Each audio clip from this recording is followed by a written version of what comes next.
Coming up on the Get Lean, Eat Clean podcast. And I define health by does your body have the ability to adapt to different situations? Can it adapt to different fuel sources? Can it adapt to different stresses? Can it adapt to different brain waves and things like that? Like if we get stuck in one thing, like if you get stuck burning just carbohydrates or glucose for fuel and your body forgets how to burn fat, that's not being able to adapt. If you get stuck in a sympathetic dominant state where your body is in a stress state all the time and it forgets how to be in a non-stress state, that's not training it to adapt, So things we talk about like the cold showers and stuff, like that's training your body to adapt to different things. And that's really, really important as far as health goes. I define health by the ability of your body to adapt to different situations. Hello, and welcome to the Get Lean, Eat Clean podcast.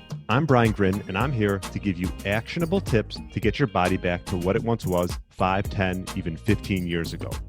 Each week, I'll give you an in-depth interview with a health expert from around the world to cut through the fluff and get you long-term sustainable results. This week, I interviewed Dr. Stephen Hussey. He's a chiropractor and functional medicine practitioner, speaker, and the author of 2 books on health. We discussed Dr. Hussey's health journey, toxins to avoid for optimal health, the advantages of infrared saunas, along with LDL, statins, and cholesterol, polyunsaturated fats versus saturated fats, and his one tip to get your body back to what it once was. Thanks so much for listening. I really enjoyed my interview with Dr. Hussey. I know you will too, and have a great day. All right, Dr. Stephen Hussey, welcome to the podcast. Good to be here. Thanks for having me. Yeah, thanks for coming on. We were talking a bit before we got on, and I wanted to know how you got into sort of human nutrition and heart health. I know you have a heart course as well. How did that sort of come about? Yeah, I mean, just like a lot of people, I guess in this space, it's personal health journey kind of got me into all this kind of stuff. Just from a very young age, I had some health issues that my parents noticed, whether it was asthma or allergies, or I used to break out in huge hives all over my body for no reason supposedly, and eventually all that inflammation ended up with me being diagnosed with autoimmune type 1 diabetes when I was 9 years old, and so my parents and I didn't really know too much about these types of things, so we were just relying on Western medicine to help us out and manage these conditions. But I guess that's the key word is manage.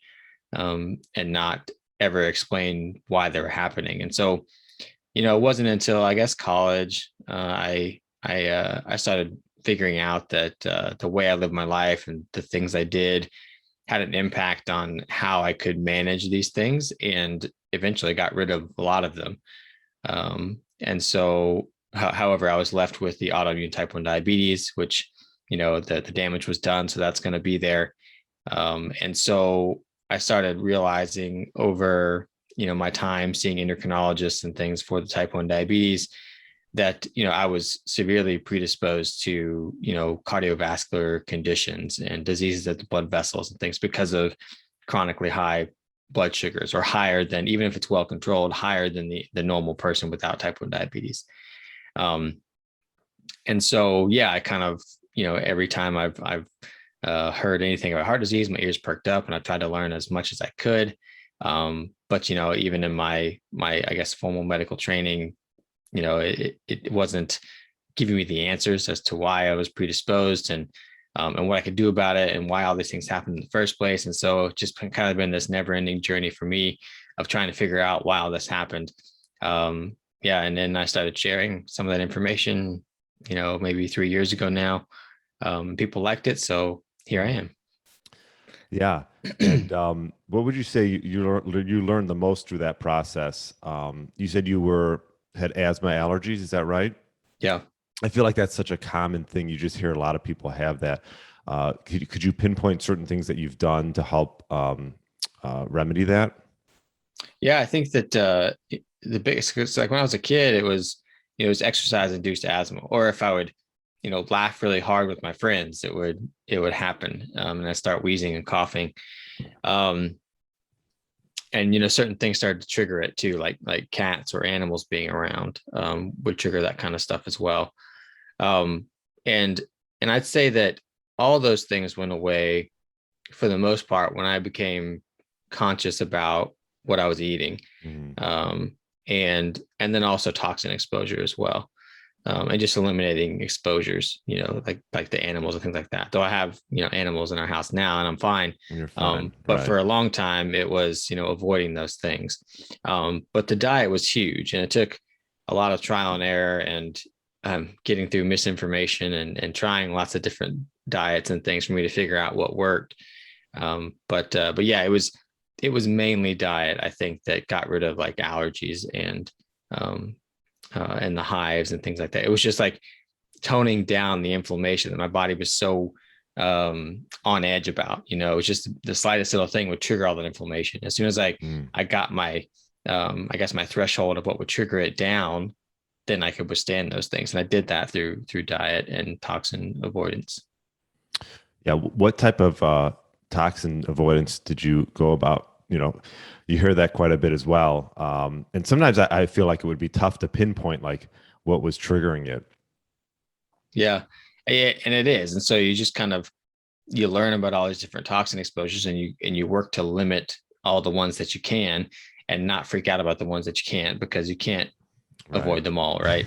But I tell people, going through the five main areas that I think we're mostly exposed to toxins, at least on a daily basis. One is food. And so, you got to expect if there's toxins in your food, you're going to put them right into your body. So whether that's, uh, pesticides and herbicides and things like that that are sprayed on food, but also, potential toxins that the plant or the foods make themselves. You have to be conscious of those. I'm not saying that everybody should avoid, plant toxins, but, we need to be conscious of how those affect us. And if they do affect them, then getting rid of them can be huge, especially for inflammation and autoimmune type things. Then there's water, making sure your water is as free of toxins as possible, which, if you're drinking a municipal water supply, it's probably full of different things from heavy metals to extra medications to pesticides and things like that. So water filters are useful there. Just being conscious of remineralizing the water too. Right. And then there's air, which obviously you can't control all the air you breathe, but you can do your best to control the air in your home, Mhm. and making sure, especially in your bedroom where you spend, a third of your life, making sure that's clean air, that so we're not getting those exposures there, whether it's mold or just, the artificial fragrances and things that are all over people's homes, like the air fresheners and things like that. Yeah. Um, then there's cosmetics and cleaning products, those types of things. Those are the big five. So just making sure that everything you put on your body or you use to clean your home is as toxin free as possible. I mean, really, all you need to clean is like water and vinegar and like some essential oil if you want it to smell nice. That's enough. You don't need these chemicals and things to clean your home. And yeah, and just being conscious of the cosmetics and things, even like laundry detergents and soaps and toothpaste and all those different things. Like, it all sounds like trivial amounts of things that we're getting exposed to, but when you add it all up, it becomes this one big toxin exposure every single day. And it's because lots of these things, many of them anyways, are water soluble. Your body can get rid of them pretty easily, but if they're constantly coming in, Mhm. then it's hard for your body to keep up, and sometimes they get stored. And so, yeah, just looking into those areas and the allergies and the I guess the responsiveness of my immune system, my inflammatory system, went way down when I started avoiding all those. Hmm. Yeah, you're right. I mean, like for example, just like deodorant, like it's something that it's can be subtle and it's something that you do every day and it can probably add up over time. It's like the difference between like if you say, "Oh, I'm just going to have a French fries," and you have it once every 3 months, but if you're having a little bit every day, that's when it really takes a toll. You don't realize until almost like it's a little bit too late. Yeah, like with deodorant, it's an interesting one because like the antiperspirants, specifically, are the ones that have aluminum in them. Hmm. And that compound with aluminum is designed to is what actually makes so the pores don't sweat. So it blocks that. What's ironic though is that the aluminum is getting into your body, and that's going to get stored. And heavy metals are really hard to get rid of, actually. But sweating is actually one of the mechanisms we use to actually get rid of heavy metals, or help our liver out and get rid of those heavy metals. So it's kind of like we're putting the metals in and preventing the way that we get metals out as well. Yeah, that's a good point. I was telling my wife to stop using her deodorant. And we're transferring a lot of things over and keeping an eye on that. I'm pretty good with it. Actually, one of the things that I was fortunate to get recently was an infrared sauna. And I know you've talked a little bit about that on your website and your blog. Maybe let's touch a little bit on that, as long as we're talking about toxin and detoxification. Yeah, for sure. So, yeah, I mean, I always think of things from like an evolutionary perspective, and why it would make sense to use an infrared sauna, because that's a very modern technology. Right. But 40% of the sun's rays are infrared. So that was our original exposure to it. That's where, our bodies got used to that type of thing over, the many, many years of our evolution. And so now we can kind of use these modern technologies to help us get exposure to those. And there's plenty of research that shows that just regular steam saunas are beneficial. Sure. For the sweating, mostly like out of Finnish, like the Finnish saunas and things. Yeah. But the infrared is particularly important to me, not only because the sauna makes you sweat and you sweat out toxins, Sure. which there's very interesting research that shows that when you sweat in infrared sauna, more metals come out, through the sweat than if you just go for a run or something, or just sweat without the infrared exposure. Do you know? That's interesting. Do you know why that is? Not specifically, but I have a theory as to why. And it has to do with, and this may open up a whole nother can of worms, but it has to do with the structuring of water in our bodies, which is, like our bodies are, a large proportion of water. You hear anywhere from 60 to 80% water. Right. So there's a lot of water, but what form is it in? People think, if I was 70% water, I don't slosh around like a waterbed. So the water in my body is not in a form that is liquid, or lots of it. The water in the blood or the lymphatic system or the cerebrospinal fluid, yes, that's a liquid. But most of the water in our bodies, like in our cells, is in more of a gel state. So it's not like frozen solid like ice. It's not a liquid like water. It's kind of this gel state. Think like Jell-O. And it makes sense, because if you poke the tissues of your forearm, they give a little bit and then it comes back just like Jell-O does, And so and when you get older, it doesn't come back as much. Good, yeah, right? Right. Yeah. So we have trouble maintaining that structure in the water in our bodies. And so so infrared light, water has this ability to hold energy. And infrared light is the most absorbable form of energy that water can absorb. And when it has that energy, when it gets next to a hydrophilic surface or a water-loving surface, it actually structures itself. And so this is what happens in the lining of our arteries, what happens in our cells. However, when you heat that, it can kind of break it down. So it's energizing the water there, but when you heat it, it kind of breaks that down a little bit. And so these heavy metals that can get kind of stored in our body, sometimes they can get stuck in this gel-like state, stuck inside the cells. And if we heat the body, so the heat is the important thing there, not necessarily the infrared, but the infrared is important for restructuring it once the heating process is over. But when we heat it like that, it kind of breaks it down a little bit, and that can help release metals. And then when you sweat, they just kind of come right out through a different form of water, different state of water. And yeah, that's my theory as to why that is. But regardless of whether that's true or not, the research shows that when you sweat in an infrared sauna versus just sweating normally, more metals come out. Yeah. Well, yeah, that's good to know. And the nice thing I like about the infrared sauna too is you don't, like, as opposed to just a regular Swedish sauna, is you could be in there for a while. It's not like you're not feeling like you're getting like smoked out, or suffocated or something. Yeah, exactly. Yeah. I think you're meant to be in it for a little bit longer. You can handle the heats, just the way it's applied is differently, as opposed to just through steam. Yeah, definitely. So, now that we talk about toxins, I do want to talk a little bit about the heart and cholesterol.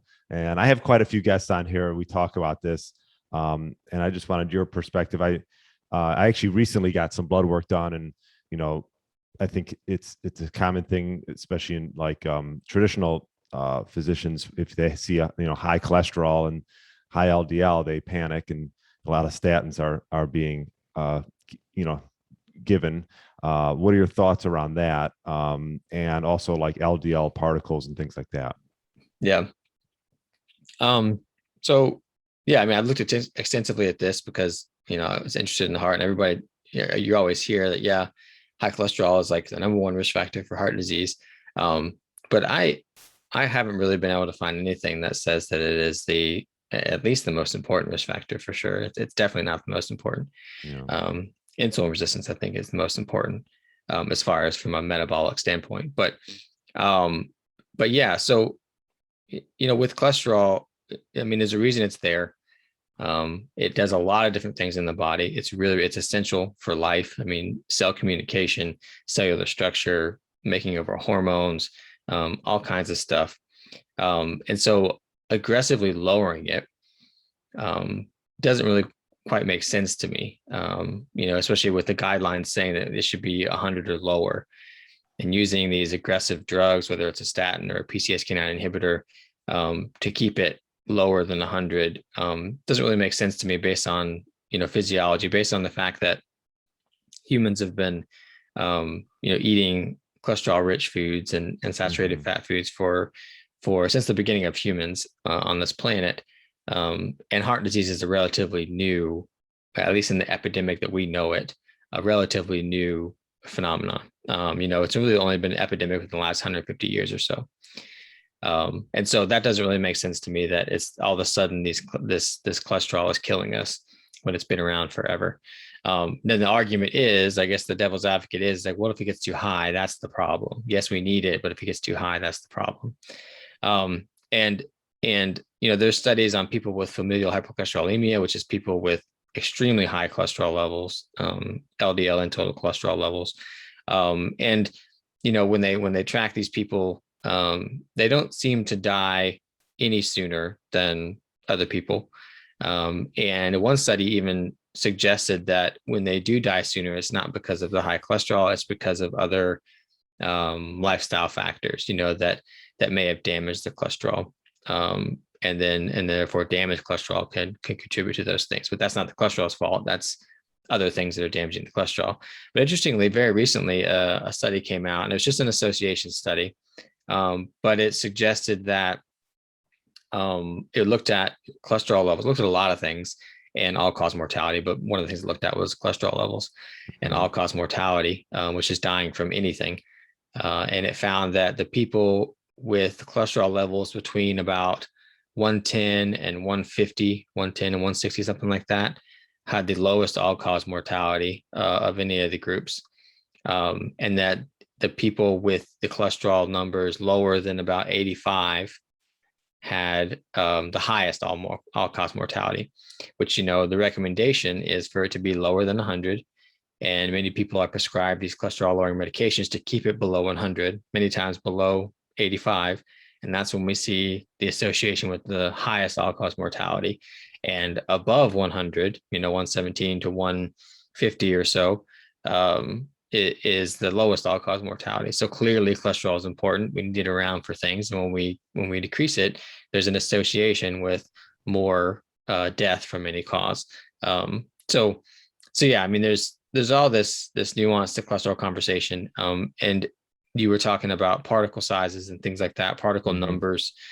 And I think the jury is still out on cholesterol. And there's this huge focus on it because of the history of how this all played out. And I think it's been a huge distraction as to what really causes heart disease, which is what I'm trying to illuminate for people.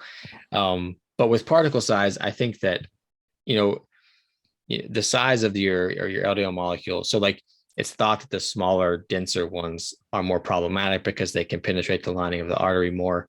And that only happens when they become damaged. So you don't want damaged or oxidized cholesterol particles. That's the thing that everybody's looking out for, is you can get that measured through, ox-LDL and LP little a and things like that. But even that theory doesn't necessarily, make sense to me, because, we were talking about the infrared sauna and the fourth phase water, or the structured water, the gel state water. And that's actually something that lines our arteries if the water in our body is sufficiently energized. When it lines the arteries, it's kind of a protective layer for the lining of the arteries. And one thing that's interesting about it is that the structured water is also, another name for it is exclusion zone water, because of the way it structures itself. It excludes anything that's not it, and only very small hydrated ions of minerals can get through it. But anything bigger than those, anything bigger than that, can't penetrate this barrier. It's protecting the lining of the artery. Mm-hmm. And so even a small dense LDL particle is gigantic when looking at what can get through this barrier. So that's another reason why I like infrared sauna, is because it helps structure that water so you can maintain that lining. And so this whole particle size thing, and how, it's not because the particles are smaller that those damaged LDL particles are actually giving us more risk. It's the things that cause those LDL particles to get smaller is what's causing our risk. And the things that cause those things to get smaller are things that cause damage. So that's going to be inflammation, the toxins we talked about. It's going to be chronic stress. Those are the things that damage LDL particles and make them smaller. However, those are also the things that can break down this protective barrier lining of our artery, of the fourth phase water, and also eventually damage the lining of the artery. And so when all that happens, the body, responds, and it has to repair that, because if it doesn't, it'll rupture, and that's worse. That's bleeding out rather than having atherosclerosis. And so it has to repair it. So it uses cholesterol and minerals and things like that to almost like spackle to repair the artery. But again, the cholesterol is deposited there, and it's kind of framed, when in reality, what caused it to be deposited there was all this inflammation, oxidative stress, all these things we talk about that causes that stuff. So the reason that a small dense LDL particle is indicative of your risk for atherosclerosis is because the things that are causing those small dense particles are also the things damaging the lining of the artery. It's all just kind of happening at once. So we can't blame those particles, those small particles. As that's what you can take from a small LDL, or from a particle size test, is that you can say, oh, I have a lot of oxidative stress going on if you have a high particle or a lot of low particle size lipoproteins. Does that make sense? Yeah. I probably followed you. So the bottom line is, it's cholesterol gets blamed, and it's really these other things that are causing inflammation, and it's context related, right? Like if you have inflammatory markers, and like you mentioned, insulin resistance and things like that, that is what should be blamed, as opposed to just cholesterol and even particle size as well. Yeah, it's any disease, you can't just blame it on one thing, one biomarker. That's just incredibly reductionist and naive, in my opinion. Our bodies are these complex biological ecosystems with many, many things going on. You can't just reduce it down to a disease down to one thing, and so I have a theory that in the context of inflammation, let's say that someone is smoking and drinking excessively, and they're really stressed out, and they have all these things that are causing this inflammation and oxidative stress. Then at that point, maybe having higher LDL or higher cholesterol may be a problem, because there's more cholesterol around to get damaged, right? And when cholesterol becomes damaged, it contributes to that process of oxidative stress and inflammation. It just becomes, it's like those zombies, if you get touched by a zombie, you become a zombie. It's like you get touched by the oxidative stress, now you become part of the problem, right? And so I have a theory that in that state of this inflammation and oxidative stress, then maybe having higher LDL may not be a good idea, because there's more around to get damaged, and that's just more problems in the bloodstream. But I don't know about that for sure. It's just a theory. But yeah. Yeah, I feel like we want to blame like one thing on everything. It's like blaming meat, or which has been vilified for a long time, and blaming even salt as well for high blood pressure. What are your thoughts around like meat and salt as far as being the victim here and being blamed for causing these issues. Yeah, and meat was kind of guilty by association, I think, because the whole story of Ansel Keys back in the 50s and 60s, and how he did some research, some associational epidemiological research that shows that the more saturated fat that a country ate, the more heart disease they had. However, he excluded countries that didn't fit his criteria. There was data from 22 countries available, and he chose the 7 that gave him the conclusion he wanted. Left out places like France, where they ate lots of saturated fat and had lower heart disease and things like that. And so in my opinion, he's been pretty much disproven at this point. Whether that's recognized in mainstream circles, I don't know. But, because of saturated fat, meat has saturated fat. It was kind of, meat was guilty by association. Oh, red meat's the reason we're having these problems. When in reality, red meat's been part of the human diet in large amounts, especially as hunter-gatherers, for a very long time. And like I said, this epidemic we have today is a very new thing. But the other thing that doesn't make sense to me is that, when you look at the physiology, well, there's 2 things, I guess. When you look at the physiology of how your body uses saturated fat versus polyunsaturated fat, like the actual breakdown of it into making ATP, like when it uses polyunsaturated fat, it actually kind of breaks your metabolism if it has to use that too much. And so we look at this increase in vegetable oil consumption since the early 1900s, and how that's correlated directly with the rise in heart disease. It makes complete sense that all these polyunsaturated fats, not that polyunsaturated fats are bad, we need them, but we just don't need them in the amounts that we're consuming them, for sure, because red meat has polyunsaturated fat in it, just way lower. We need the right ratios. But yeah, when you burn primarily polyunsaturated fats, it tends to break your metabolism, which it seems to me, based on the mechanisms, that leads to insulin resistance, like systemic insulin resistance. Whereas when you burn saturated fats, that doesn't really happen. So that's a huge part of it there. But then the other thing is that that's a huge part of why red meat and things don't cause heart disease, because that insulin resistance is what is the main, I guess, driver, metabolic, trigger for heart disease. But the other thing is that when you look at the nutrient content of animal foods, nutrients that are primarily found only in animal foods, especially like red meat and pork and things like that, things like creatine and carnitine and carnosine and taurine, things like that, have huge benefits for the cardiovascular system, whether it's the heart specifically, or specifically for taurine, is the health of the vascular system that we have. Like, it's just those foods, like there, in some of those cases, some of those foods you can find a little bit in plant foods, but they are primarily in our diet. They come from animal foods like red meat and pork and things like that. So it makes no sense that a food with all these high quality nutrients that do many amazing things for the cardiovascular system, it's also a food that's killing us. Yeah, it makes no sense whatsoever. Right.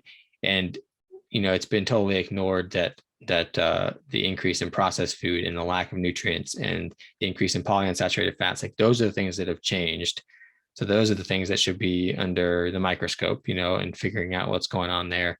Instead, there's this huge push to blame the red meat. So it's just sad. And then with salt, salt's another really interesting one. It's thought that, too much salt causes high blood pressure, when exactly it's actually the opposite, I think, because, high blood pressure, again, is caused by, primarily in our society, insulin resistance, but also imbalance in our autonomic nervous system. So when you're in this hyper stress state all the time, then obviously blood pressure is going to go up. And humans in modern day tend to get stuck in that state. But yeah, and one of the contributors to insulin resistance is low salt. And so if you think about it, low salt causing insulin resistance then causes heart disease, high blood pressure, things like that. So in reality, we need more salt, but that's not like preservative salt, like sodium bicarbonate. It's not table salt. It's mineral salt, whether it's Himalayan salt or sea salt, things like that. You want complete minerals in your salt. We're not designed to get the table salts and preservative salts and things like that. Yeah, I had Rob Wolf on, and we talked a bit about that. He has his company Element with the different the different salts, and they're sweetened a little bit with the stevia. But I've been putting them in my waters here and there. But yeah, like a good mineral, I always say mineral water is a great place to start, and like a Redmond sea salt in your. Do you do that for your waters, or how do you drink your water? I mainly just drink mineral waters Okay. that I buy at the store, and then I have a filter that we use for like the tap water and stuff. And I use that for like cooking and stuff where I'm adding, like if we make a big soup, we use that, but then Mm. we're always adding minerals to it with the salt and with the vegetables and things we use. Um, but yeah, and then any salt I do put on food is always a mineral salt. And that's where I try and balance my minerals that way. Because we're not, water should have minerals in it. That's the way it's supposed to come. And there's some evidence that drinking complete RO, reverse osmosis water can deplete your body of minerals over time. Mm. And I don't know how sound the evidence is, but it makes sense to me. And I would always, we need minerals in general, so why not just drink mineral water, which is the way it comes naturally from the earth. It comes mineral rich, so it makes sense that that's what it should be. Yeah, and I'm curious with all the research and the things you've learned over the last few years, like how have you implemented into your daily routine, and what type of things do you go about, whether it's eating or infrared or things like that.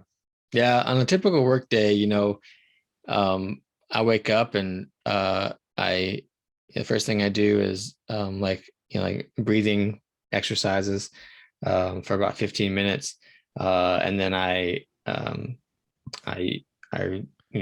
record things in a gratitude journal, just like things that I think I'm grateful for, like opportunities for the day and things like that, or something that may have happened the day before, things like that. And then I don't eat in the mornings. I only eat from like noon to maybe around 7 Mhm. or so in that window. So I don't eat in the mornings. But I get up and I usually pick like a quick like cold shower, which sounds bad for lots of to lots of people, but Doesn't sound uh, bad to me. yeah. And I feel like when I talk about things like the autonomic nervous system and our stress response, um, heart rate variability is the best way to measure balance in that. And the breathing exercises and the cold showers have been one of the things that that and dopamine fasting have been like the things that I've noticed the most impact on my heart rate variability. So I Mm. do that stuff. Then I go to work and I'm just treating patients all morning. I'm a chiropractor, so I do like very neuromusculoskeletal type things, adjusting patients and that kind of stuff. Um, and then at lunch, there's a sauna in the basement of the clinic. So I Oh, usually nice. use the sauna or sit out in the sun if it's the right season, um, something like that. And then that's when I have my first meal, which is usually some sort of animal food with vegetables and no polyunsaturated fats and or at least no added polyunsaturated fats. Right. And so And then you're preparing that yourself, I'm assuming, right? yeah, I take that with me. Right. Yeah, and then afternoon, I'm back in the clinic treating patients, and then come home and have a smaller meal at dinner, and then usually just read or hang out with my wife or something like that, and then go to bed and do it all again the next day. Yeah. Solid routine. Solid routine. Yeah. I've been I do a bit of all those gratitude journal. The breathing, I haven't quite gotten into that. I've been wanting to. I actually I do some sauna, but I do that towards the actually I find I do the saunas actually towards the evening because I feel like I can just go to sleep Mm-hmm. after it. So I'm like, but the cold exposure, I've been looking into just doing building my own little cold plunge. Mm-hmm. And just doing that. I just feel like in the morning that would just like be such a great way to start the day. Yeah, it definitely wakes you up, gets you going. um it's pretty, it's really, it sounds bad, like people have never done it and they hear Right. like, oh yeah, cold shower, no way, that'd be terrible, but I actually feel really good afterwards. Oh yeah. And after like the first week or so, I don't even dread it or anything, like it's just like you do it and you look forward to it. Your body totally adapts to it, right? It's Yeah. like the Yeah. first thing you do anything. I mean, I'm big into fasting, and we talk about a lot of a bunch on my podcast. And I noticed that one of your articles was fasting your way to heart health. Maybe it's something that I probably don't dive into a lot regarding heart health and fasting.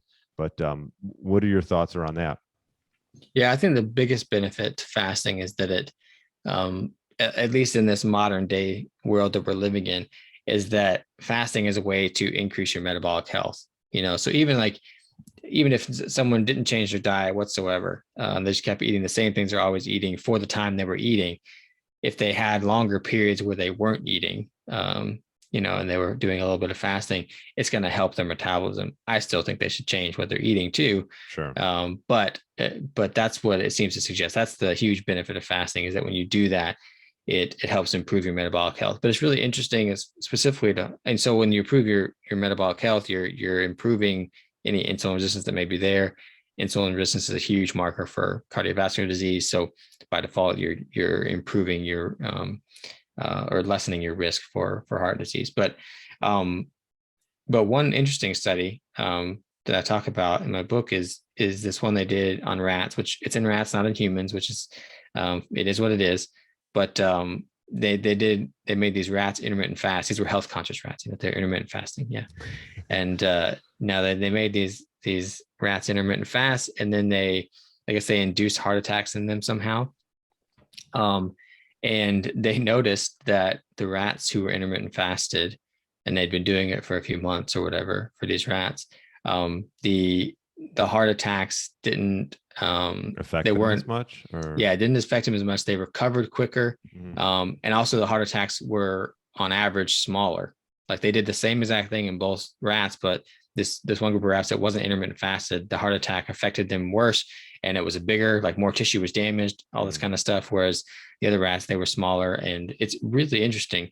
And I think it's because of the improvements in metabolic health, specifically because the heart is an interesting organ in that it really prefers fatty acids and ketones. And so if you've trained your body a little bit to use those more, it's probably going to be able to recover more, less damage is going to occur when it happens. So I think that's what happens with the rats, but they just observed that difference. Yeah, that's an interesting study. I agree. I mean, I love fasting, and if you can just find a way to make your eating window smaller, that can go a long way. But like you said, eating clean, those hand in hand, that's when you can really make positive benefits, towards health. Do you talk to a lot of your clients about it? Because I'm assuming people are coming in for chiropractic work.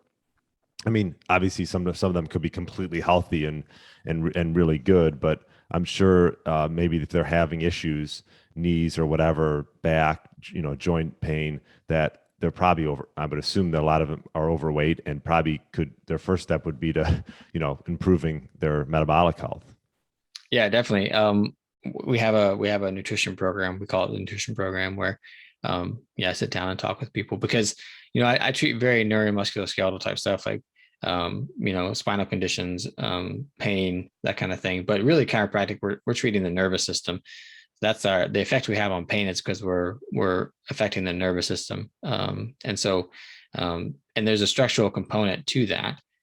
So we treat the structure of the spine. But yeah, then there's some people that either don't respond as well, or they're just very interested in nutrition as well. And so, I sit down with them and go through how to achieve metabolic health, because it's huge. And there's actually a lot of research that shows that insulin resistance directly contributes to degeneration in joints, like knees and the spine and things like that. So it breaks down cartilage. It's part of the destructive process. It's not just lack of joint motion that does that. It's insulin resistance, that state of insulin resistance that triggers the joints to break down, because insulin seems to be this thing that triggers growth and repair. So like that's the problem with insulin resistance in the lining of the arteries, is that insulin is the signal for endothelial cells to repair themselves, because there's always going to be wear and tear and damage no matter what you do. And it's the ability to repair yourself that is the key, And so if you don't get the signal to repair yourself, then those endothelial cells become damaged and the body deposits cholesterol. Same thing happens in cartilage. in joints. If there's no signal to repair it, and there's no motion, so nutrition, so fluid can flow in and out, and nutrition can get there, then they're going to degenerate over time. So yeah, it's huge. I mean, I wish that every patient that came in would want to do that and want to sit down with me and talk about that too. But not everybody wants to. So you got to meet them where they are. And so yeah, it's becoming a bigger part of my practice, and I hope it becomes bigger and bigger. But again, people come to me for pain. I don't want to be like, oh, you have to do this, and this, because then they're just going to walk out the door. I want to help them however they want to be helped, and then hopefully eventually get them to a point where they can make other changes too. Yeah, that makes sense. And you talk about insulin resistance. What would be a good marker? Like, let's say someone's listening, they're like, oh, maybe they're a little overweight, they have some health issues. Is it like fasting insulin something to look for, or what type of markers or things that you would look for? Yeah, definitely. Fasting insulin is probably the most important one. But you could also look at like triglyceride to HDL ratio is one. And what was that again? Say that. Can you say it one more time? Triglyceride to HDL ratio. Okay. Yeah. So if you divide triglyceride by HDL, you get a number, and it should be 1.5 or lower. And same with fasting insulin. If you take the fasting insulin and you multiply that by the blood sugar, the fasting blood sugar, and you divide that by 405, you get your insulin resistance score, and that should be 1.5 or lower. And those are good markers of good metabolic health if you have those things that way. But there's other things too that can contribute to, or that you could get an idea, just markers of inflammation in general, because inflammation is going to trigger insulin resistance. And it's all part of the system that's going on. So that could be an important thing as well, as markers of inflammation, which you can get really obscure with those. You can go down a rabbit hole with taking out these markers of inflammation, but in reality, like a high sensitivity C-reactive protein is a good place to start. So yeah, but yeah, I think that those are that's good place to start there. Yeah. And I know you mentioned briefly about HRV. I feel like that keeps coming up. Like, how do you measure? And that's heart rate variability. Because do you have a device? Do you like the Whoop or something like that to measure? I have an Oura ring. Okay. And I don't really like wearing things. I don't like I'm watches, sort of the same bracelets, way. things like that, rings, necklaces. I don't do that kind of stuff. So I like the ring because I can put it on at night before I go to bed, and that's when it takes my HRV, and then I can take it off in the morning. Okay. So that's why I like that one. But there's lots of different devices that you can get to do that. But yeah, heart rate variability is it's the best measure we have of balance in our autonomic nervous system, which is really, really important thing. And I think it's overlooked. And unfortunately, like heart disease is all talk about diet and cholesterol and that kind of stuff, which is important. Don't get me wrong. But I think that heart disease, the more and more I look into it, it's more driven by imbalance in our autonomic nervous system and this constant state of anxiety and unrealistic demand of modern society. And I think that's a huge player that we're not addressing. So I'm really trying to bring awareness to that. And the first place is to bring awareness to is measure your heart rate variability, because you can't really see if it's improving or declining if you don't have a baseline, if you don't know what it normally is for you. So if you measure it, get your baseline, then you can see what things improve or worsen your heart rate variability. But what is heart rate variability? So I describe it more. I think it's more easily understood by describing something called respiratory sinus arrhythmia, because it's easier to understand. It measures the same thing, which is balance in the autonomic nervous system. But heart rate variability is just the variation between heartbeats. Right. Which, and it's like, okay, yeah, whatever.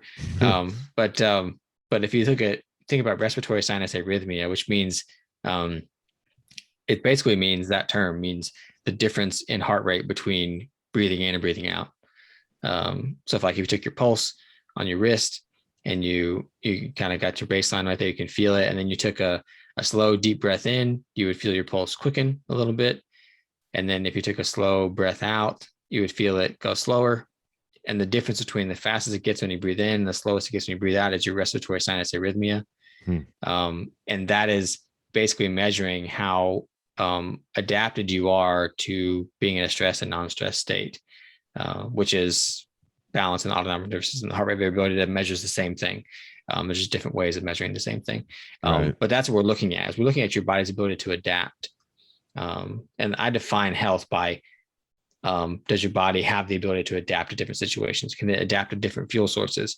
Can it adapt to different stresses? Can it adapt to different brain waves and things like that? Like, if we get stuck in one thing, like if you get stuck burning just carbohydrates or glucose for fuel, and your body forgets how to burn fat, that's not being able to adapt. If you get stuck in a sympathetic dominant state where your body is in a stress state all the time, and it forgets how to be in a non-stress state, that's not training it to adapt, you know? So things we talk about, like the cold showers and stuff, like that's training your body to adapt to different things. And that's really, really important as far as health goes. I define health by the ability of your body to adapt to different situations. Yeah. Exposing yourself to these hormetic stressors. And just for small periods of time, right, can make a big difference. Definitely. And so you look at, a modern world is great. I'm not knocking our modern world, but it has made things very easy for us, relatively compared to what things were like in the past. And as awesome as that is, and as much as I want to stay in modern society and not go back to living in the woods and everything, I recognize that for health, I need to challenge my body a little bit. I need to build up its resistance to things, and increase its adaptability to different things to maintain my health, because that's how my physiology has been molded. And so I need to do that in the context of our modern world in different ways. Yeah. Yeah. That's put well. And, sauna, fasting, exercise, cold plunging, or even just cold showers, right? What else could someone do? I mean, like a ketogenic diet for a while. Yeah. I don't think that you have to be on a ketogenic diet, or technically a ketogenic diet is 70% of your calories from fat, but I don't think that's necessary. Sure. I like it more to be a metabolic flexible diet, which is lower in carbohydrate, but not necessarily free of carbohydrate. Sure. But yeah, a diet like that keeps that, it's almost like a hormetic stress if you go, purely ketogenic. So, that kind of stuff. I mean, there's all kinds of things, that you could do, but, you named some good ones. Yeah, no. Yeah. And I was gonna say, you don't have to go crazy with this stuff. It's just about a little bit every so often, and, it can go a long way for sure. Definitely. Yeah. Just building up your resilience a little bit, which is training your adaptability. Yeah. What about, and then, a few more questions, but what's your thoughts around like statins? I work with a lot of like middle-aged males, 40 years and older. And it's like, I mean, the amount of people that are on statins is just unbelievable. What are your thoughts around that? And is there a place for them, or? Yeah. I think, and I'm not a physician who's even eligible to prescribe medications. So, sure. So what I say is just for informational purposes, but, yeah, I think that there's a place for all these drugs, and some people don't like that I say that kind of stuff, but I think that they're way overused, and there's not enough emphasis on what can this person change to improve their life, and not just take a pill and then keep doing the same thing they're doing. Right. That's not going to help the person. It's not going to help society as a whole.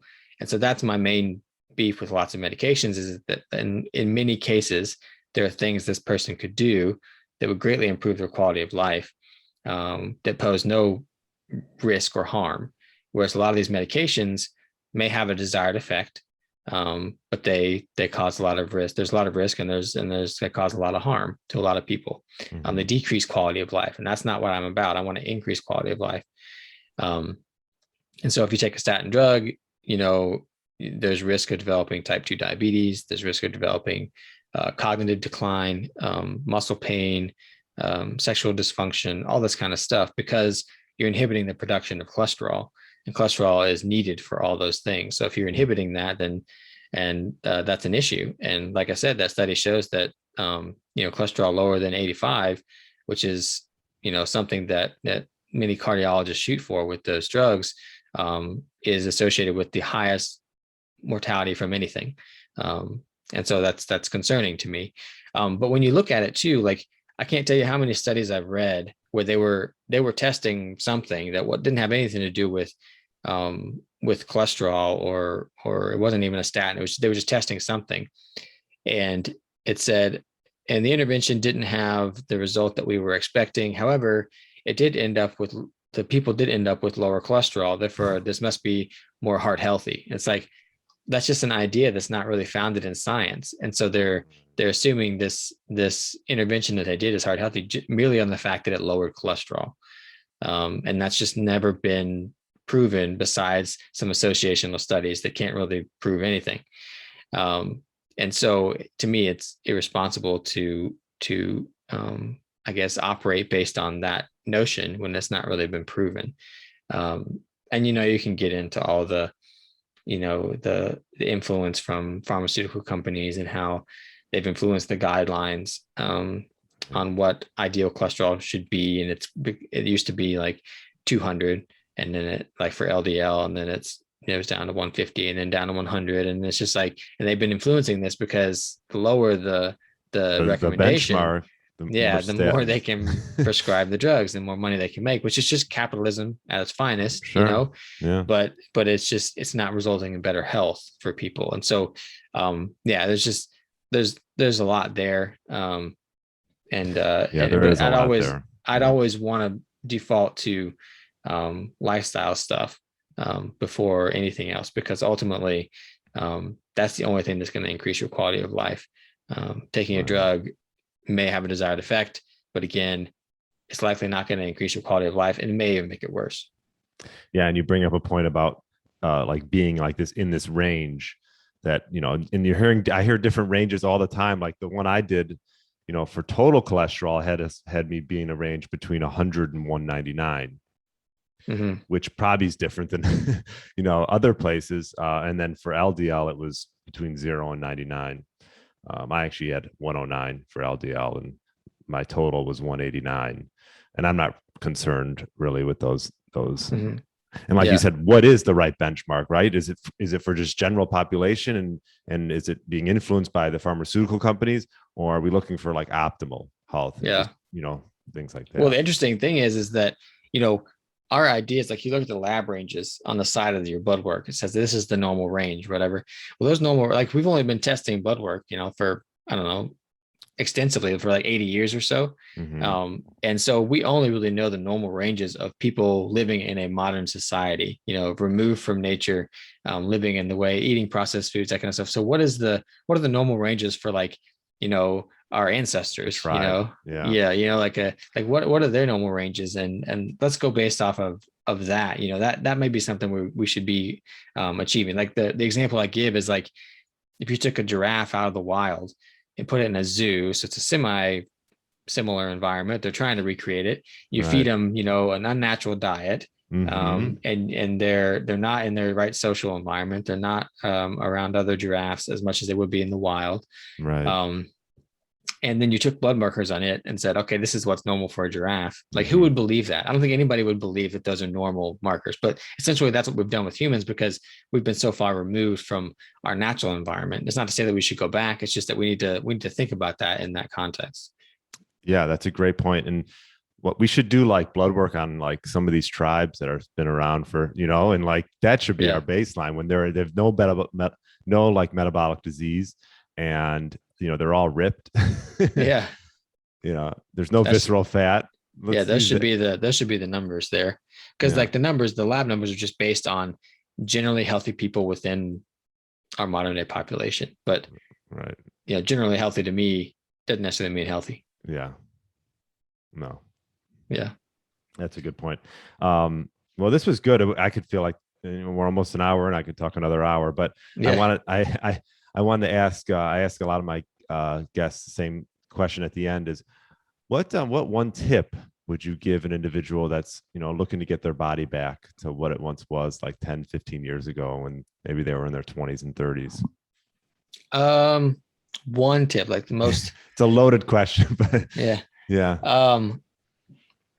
I would say, and this can encompass a lot of different things, is I would just say that one of the things that's going to help you do that and then maintain that is to just make intentional choices.